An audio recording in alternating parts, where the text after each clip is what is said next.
tío. No, Ponga mucha atención.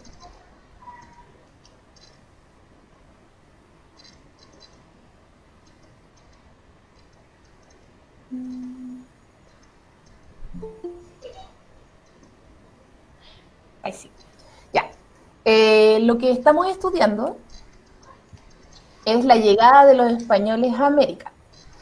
Vamos a discutir en torno a la idea de que si la llegada de los españoles fue un encuentro entre dos culturas, la cultura indígena y la cultura española, o un enfrentamiento, una guerra, un choque, ¿cierto?, de cultura entre la cultura española y la cultura americana, o simplemente la llegada de los españoles fue un descubrimiento, un accidente, y las cosas se fueron dando más bien con la improvisación del momento, de lo que significa descubrir un nuevo territorio, descubrir además gente que vive en ese territorio.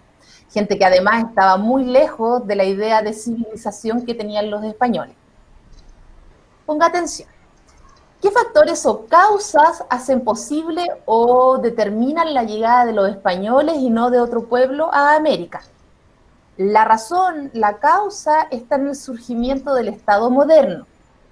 Dentro de este contexto de la formación de un Estado, es decir, un reino con un rey, con fronteras determinadas, con un ejército, con una administración, dentro de ese contexto vamos a tener que van a destacar dos estados, Portugal y Castilla. ¿Ya? En el libro no sale Castilla, se dice, en rigor es Castilla, lo que hoy día es España. ¿Ya? En el libro sale solo España, pero para que no se confunda estamos hablando de lo mismo. ¿Ya? Dentro de la consolidación de los reinos de Castilla, que es este, y de Portugal, que es este que está aquí, este es el Mediterráneo y este es el Océano Atlántico, ambos estados, tanto Castilla como Portugal, van a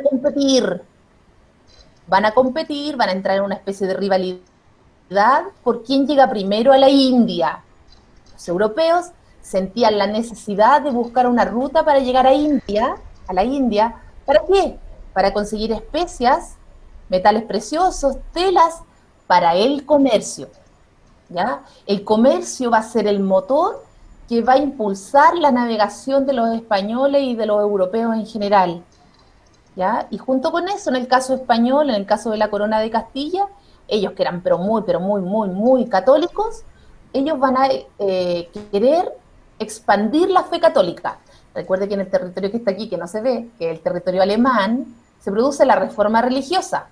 Lutero inició la propagación o inició una nueva iglesia, que no era la iglesia católica.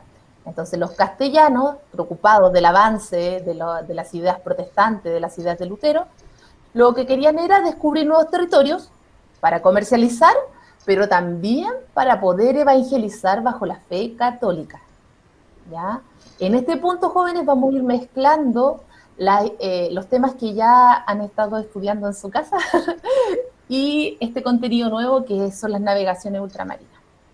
Entonces, ¿cuál es el contexto, el escenario en el cual se producen las navegaciones y el descubrimiento de América en específico? En primer lugar, la formación del Estado moderno y el aumento del poder del rey. ¿Ya? Eso es muy importante. El rey va a ser el principal interesado, junto con la burguesía, acá, que son los comerciantes, en buscar una nueva ruta para llegar a la India. Junto con ello va a haber un adelanto en la ciencia, en las técnicas de navegación, que van a hacer posible que los europeos viajen por el océano y se alejen de la costa. También tenemos una nueva mentalidad, ¿ya? La forma de pensar del hombre durante la Edad Media, el periodo anterior al que estamos estudiando, era una forma de pensar como muy reducida, muy pequeñita. El hombre se sentía insignificante, poquita cosa al lado de la naturaleza, del poder de Dios, por ejemplo. Sentía mucho temor al poder de Dios y también al poder de la naturaleza. Por lo tanto, la mentalidad era campesina, era muy de no salir del lugar donde se nació, la gente no salía del pueblo donde vivía. Ahí vivía y eso era todo el mundo que conocía. Pero con las ideas del humanismo y con el renacimiento, la forma de pensar va a cambiar. Y el hombre en el sentido genérico, me refiero a hombre y mujer, va a salir del encierro. Ya se va a aburrir de su pueblo y va a querer ver el mundo, va a querer ver qué hay fuera de ese pueblo donde siempre ha vivido. Con ese cambio de mentalidad, con ese deseo de descubrir lo que hay afuera, vamos a ver que va a surgir el deseo de ser famoso, de ser una persona importante, no ser un NN, un cualquiera, un don nadie, no. El hombre va a querer ser alguien importante, va a querer quedar escrito en los libros de historia, va a querer ser famoso, ¿ya? Ahora, la conformación del Estado moderno, la figura del rey, la ciencia, la burguesía que quería el comercio, junto con este cambio de mentalidad, pueden ser o verse como cosas aisladas, como que se desarrollan de forma aislada. Pero resulta que en 1453 se va a producir, no, aquí no está, no tengo el mapa ya, pero se va a producir la toma de una ciudad que se llama Constantinopla. Los turcos, vaya recordando porque esto lo estudiamos hace como 3 años atrás, los turcos, que eran de religión musulmana, van a tomar una ciudad que se llama Constantinopla, se van a apoderar de la ciudad y van a bloquear el paso de los europeos a Oriente. Por lo tanto, cuando esto sucede, los comerciantes, la burguesía, junto con el rey, van a buscar un nuevo camino para llegar a la India, para llegar a Oriente, pero por otro lado, no por Constantinopla, porque por ahí no podían pasar. Toda la vida habían pasado por Constantinopla, no tenían problema. Pero cuando los turcos toman esa ciudad, ya no dejan pasar a los católicos. Entonces, la ruta comercial va a cambiar. Miren este mapa. El comercio era hacia allá, hacia Oriente, siempre, hacia allá. Porque para acá estaba el océano y la gente creía que ahí se acababa el mundo, que ahí había como un agujero y todo el mundo se caía. Entonces, todo el comercio era hacia allá, hacia Oriente. Pero cuando se bloquea, aquí, se supone que por aquí está Constantinopla. Cuando se bloquea el paso, los europeos buscan una nueva ruta, pero ahora hacia acá, hacia Occidente. ¿Ya? Hacia Occidente, hacia este lado. Precisamente porque hay un cambio de mentalidad. Jamás los europeos se hubiesen atrevido a navegar hacia el otro lado, hacia allá, si no hubiesen tenido ese cambio de mentalidad.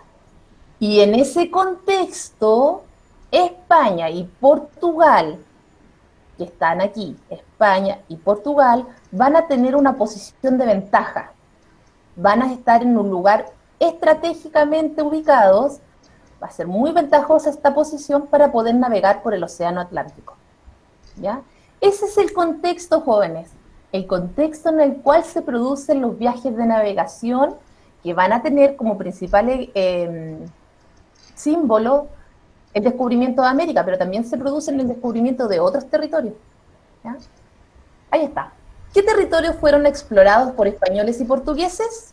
Bueno, los portugueses, aquí está, miren, no puedo explicar. Esta es la India. Aquí querían llegar. Este es Constantinopla, aquí, justo aquí. Aquí está Portugal y aquí está Castilla. El comercio siempre era hacia Oriente, acá, ¿ya? De oeste a este, siempre era ahí, y pasando por Constantinopla. Repito, cuando los turcos bloquean el paso y no dejan pasar a nadie por aquí, los europeos se ven en la necesidad de buscar una nueva ruta. Y los primeros en iniciar los viajes de navegación van a ser los portugueses. Ahí está Portugal, la capital es Lisboa, ¿ya? Ahí está Portugal.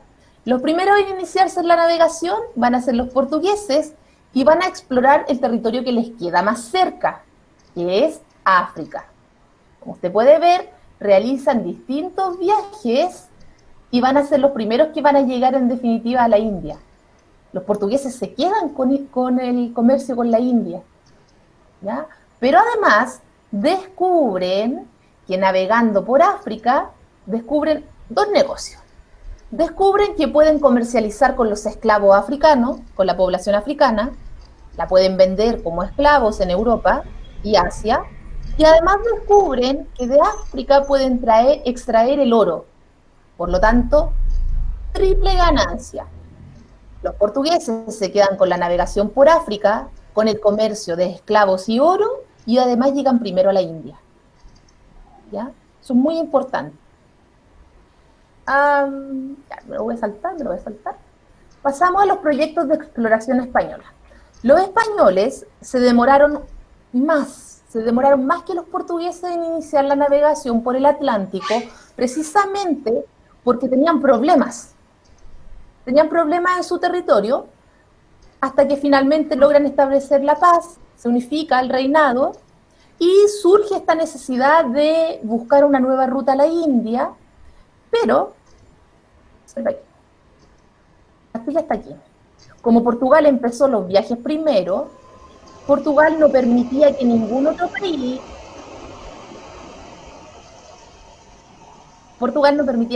país navegara por África. Nadie podía navegar por aquí. Entonces los castellanos, que no se llevaban bien con los portugueses, dicen, bueno, nosotros estamos aquí, somos más poderosos que los portugueses, pero no podemos navegar por África. ¿Qué hacemos? Eso les pasó, estuvieron ante la disyuntiva de qué hacer, porque también la corona española veía como una amenaza que los portugueses llegaran primero a la India y además se hicieran ricos, era una amenaza. Entonces, los castellanos, ¿qué es lo que hacen? Aceptan el proyecto de Colón. Colón tenía la idea de navegar por el Océano Atlántico, así, mira, este mapa lo veo. Colón quería navegar por el Océano Atlántico en esa dirección oeste, dar la vuelta al mundo y llegar a la India. Ese era el proyecto de Colón, navegando hacia el oeste por este paralelo que es el 40, según él, iba a llegar a la India. Y esta fue la propuesta que le hizo a los reyes de Castilla, ¿ya? La reina le dio su apoyo. Colón, ojo con esto, Colón consigue financiamiento a través de un préstamo. No es que la reina y el rey hayan pagado el viaje de Colón, eso es un mito. Colón pide un préstamo, le prestan la plata para iniciar el viaje. Ahora, su aval, su respaldo económico era la reina, eso sí. ¿Ya? Ahora, el 12 de octubre Colón llega a la Guanahani, que es la isla San Salvador actualmente, y toma posesión de las tierras, es decir, dice, esta tierra le pertenece al rey, a Dios, dice a Dios primero, a Dios y a los reyes de España, a los reyes de Castilla. Aquí están los viajes de Colón, ¿ya? Colón va a hacer 4 viajes, ¿ya? Y básicamente va a explorar las islas de Centroamérica, estas que están aquí. ¿Ya? Ahora, veamos el mapa. Una vez que se descubre que el territorio que encontró Colón no era la India, sino que era un territorio nuevo, empieza un problema con Portugal. ¿A quién le pertenece este nuevo territorio? Según los portugueses, este nuevo territorio, que ahora es América, les pertenece porque según ellos, como ellos ya estaban navegando por el Océano Atlántico, este territorio que limita con el Océano Atlántico también les pertenece, también es de ellos. Entonces dicen que este territorio que descubrió Colón es de Portugal. Castilla, por supuesto, se defiende. Llegan a un trato, van donde el Papa para que les resuelva el problema. Recuerde que el Papa era la única autoridad que existía en Europa, que más o menos controlaba toda Europa. Y el Papa establece una línea divisoria, una línea imaginaria, al oeste de las Islas Cabo Verde, que son estas que están aquí, una línea imaginaria de norte a sur, que la verdad es que no dejó contento ni a Portugal ni a Castilla. Entonces los portugueses y los castellanos se reúnen solos y firman un acuerdo para resolver el problema de a quién le pertenece a América. Y firman un acuerdo que se llama Tratado de Tordesillas.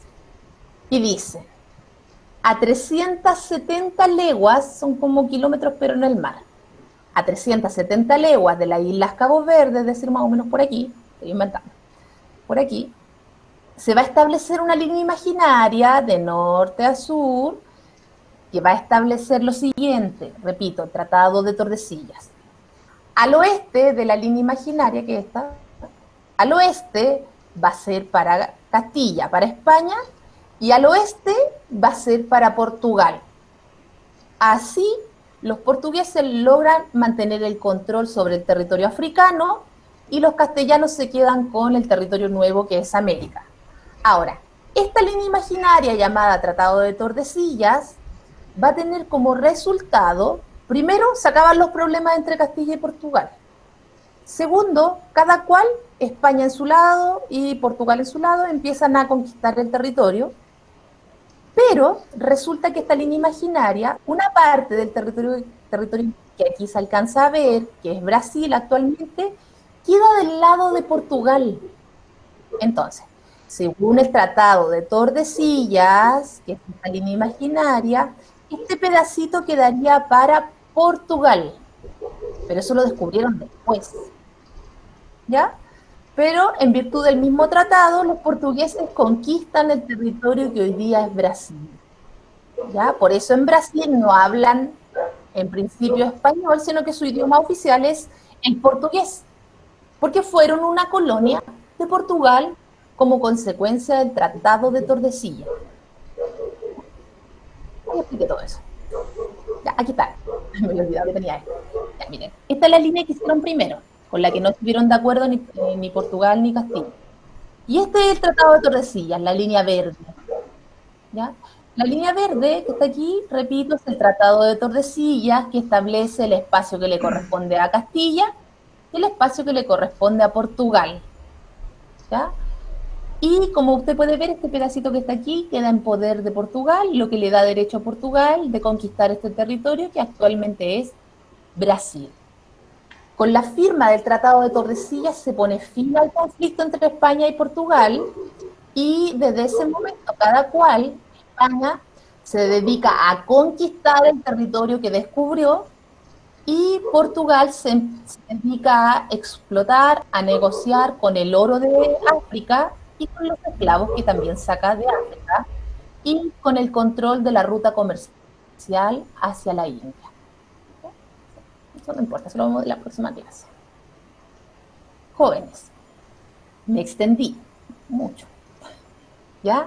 Pero se habrá dado cuenta que este es el mismo video que yo le mostré, que le dejé en la ruta, en la guía, es el mismo, ¿ya? Y en base a este video, tenía que hacer, junto con las páginas del libro, la 39, 40 y 41, debía hacer su actividad, ¿ya? Con esa información, ustedes están en condiciones de hacer la guía. Ahora, parece que la actividad les resultó un poco más difícil de lo que yo pensé. ¿Sí? ¿No? ¿Tal vez? Sí. Sí, porque el contenido es muy distinto trabajarlo en clase que trabajarlo cuando uno está solito en la casa. ¿Ya? Es más fácil cuando uno va a clase en el colegio normalmente. ¿Ya? ¿Cierto, Gabriela? Ya, miren. Yo les voy a mostrar cómo se tenía que hacer. ¿Ya? Les voy a compartir la pantalla de cómo se tenía que hacer la guía. Así. Esto era lo que tenían que hacer, jóvenes. En uno de los videos se los mostré. ¿Ya? La pregunta de la ruta era qué relación temporal existió entre los proyectos de exploración portugués y español durante el siglo XV y XVI. ¿Ya? En la página 41 estaban las indicaciones de lo que tenía que hacer. Yo le puse el hecho histórico, los viajes de exploración, el marco temporal, es decir, el tiempo, y el espacio, el lugar, va a ser de 1488 a 1541 en Europa y América, y yo aquí los separé, porque en el libro salen juntos, dice, acontecimientos relacionados con las navegaciones portuguesas, acontecimientos relacionados con las navegaciones españolas. Dice 8, pero hay 7 en verdad. Solo se pueden sacar 7, ¿no? El libro dice que hay 8, pero los 8 no están, son solo 7. ¿Ya? Bartolomé Díaz, Vasco da Gama y el viaje de Pedro Álvarez de Cabral son los de los portugueses. Eso se saca de la línea de tiempo, ya que aparece en el libro. Después dice, acontecimientos relacionados con las navegaciones españolas. Los viajes de Colón, los 4 viajes de Colón, no hay otro, ¿ya? No hay otros viajes. También habla de simultaneidad. ¿Qué viajes se dan al mismo tiempo? Al mismo tiempo se da el viaje de Hernando de Magallanes, coincide con los 3 primeros viajes de Colón. Eso pasa al mismo tiempo, de forma simultánea. Sucesión, uno primero y el otro después como consecuencia.